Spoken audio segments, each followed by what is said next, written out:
11. Google is hubristic page, even as they talked, stared fixedly at the screen of his PDA.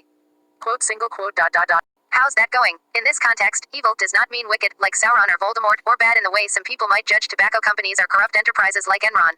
Nick Carr probably got it right when he said, when Google adopted "don't be evil" as the cornerstone of its corporate code of conduct, what it really meant was "don't be Microsoft." This does not imply that Microsoft is truly evil, just that Google was defining itself against the most powerful company in the software industry at that time, a company that was feared but not loved.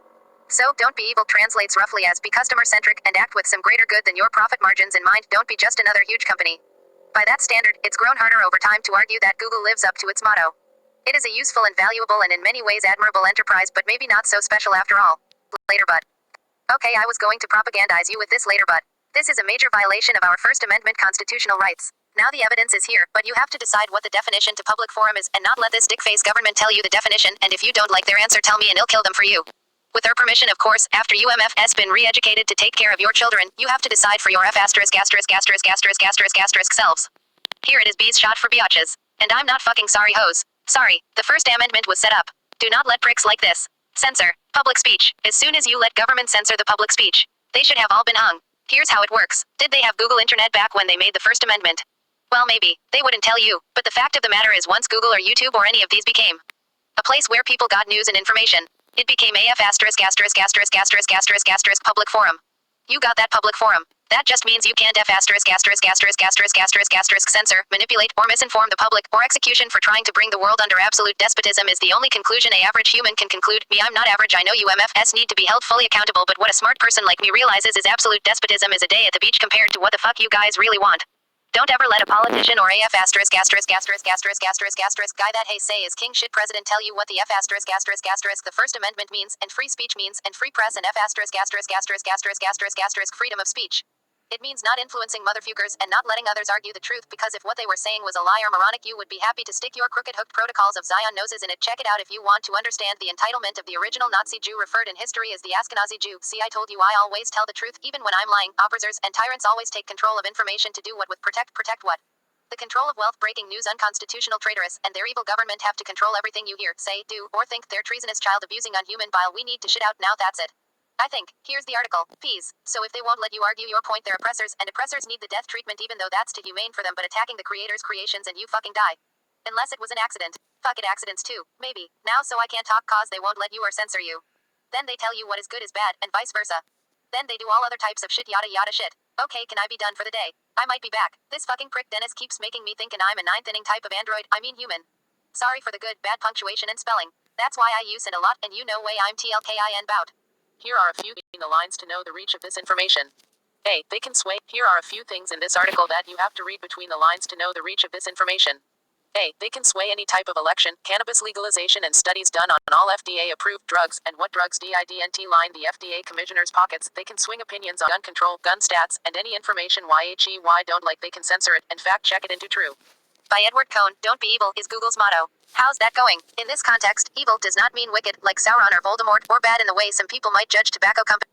11. Google is hubristic page, even as they talked, stared fixedly at the screen of his PDA. Quote single quote dot dot dot opening square bracket. Why, I can't do this, Barry Diller said. Choose. I'll do this, Page said matter-of-factly, not lifting his eyes from his handheld device. The New Yorker, the 5th of October 09. 10. Google has no loyalty. Google supported Firefox when Firefox was the strongest alternative to Microsoft's browser. As the browser becomes increasingly important, though, Google is promoting its own Chrome. 9. Google wants to own the web. The new side wiki moves conversations off your website and onto Google servers. 8. Google usurps knowledge. Digitizing the world's books sounds great, but it could squeeze out smaller players and put precious information behind a paywall. 7. Google keeps what you throw away. Former Bear Stearns manager Matthew Tannen closed his Gmail account, but Google quietly held onto copies of his email, which it later turned over to prosecutors. 6. Google squeals on users. Rosemary Port blogged anonymously on Google's Blogger service until Google divulged her identity at the first whiff of a lawsuit from a disgruntled reader. 5. Google approaches monopoly power in search and advertising. Google's power has grown so great that government action is threatened. 4. Google is not transparent. Keeping a veil over its search formula may be a competitive necessity, but results can seem arbitrary and unfair, and appeals are unlikely to get anywhere.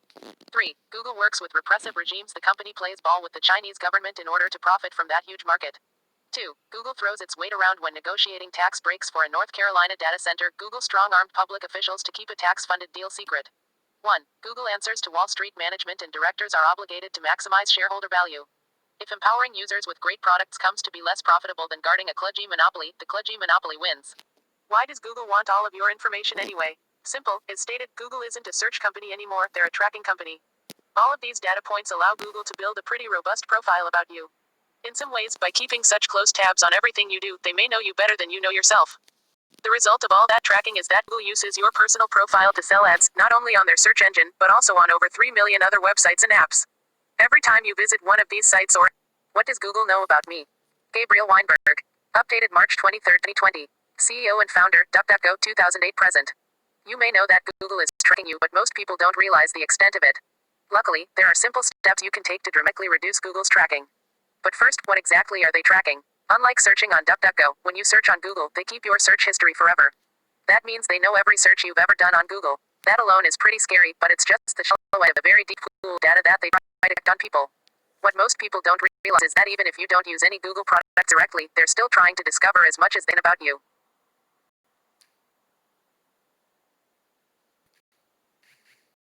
Have been found on 75% of the top million websites. This means they're also trying to track most everywhere you go on the internet, trying to slurp up your browsing history. Most people also don't know that Google runs most of the ads you see across the internet and in apps, you know, those ones that follow you around everywhere. Yup, that's Google too. They aren't really a search company anymore, they're a tracking company. They are tracking as much as they can for these annoying and intrusive ads, including recording every time you see them, where you saw them, if you clicked on them, etc. But even that's not all. If you use Google products. If you do use Google products, they track you even more. In addition to tracking everything you've ever searched for on Google, e.g., Weird Rash, Google also tracks every video you've ever watched on YouTube. Many people actually don't know that Google owns YouTube, now you know. And if you use Android, yeah, Google owns that too, then Google is also usually tracking every place you've been via Google location services. How often you use your apps, when you use them, where you use them, and who you use them to interact with. This is just excessive any measure. All of your text messages, which unlike on iOS, are not encrypted by default. Your photos, even in some cases the ones you've deleted. If you use Gmail, they of course also have all your emails and contacts. If you use Google Calendar, they know schedule. There's a pattern here. For all Google products, Hangouts, Music, Drive, etc., you can expect the same level of tracking. That is pretty much anything they can track, they will. Oh, and if you use Google Home, they also store a live recording of every command you or anyone else has ever said to your device. Yes, you heard that right, they heard it. You can check out all the recordings on your Google Activity page. Essentially, if you don't tell them not to, they'll track pretty close to, well, everything you do on the internet. In fact, even if you tell them to stop tracking you, Google has been known to not really listen, for example with location history. You become the product. Visual line of sight calculations dependent on Earth's curvature. By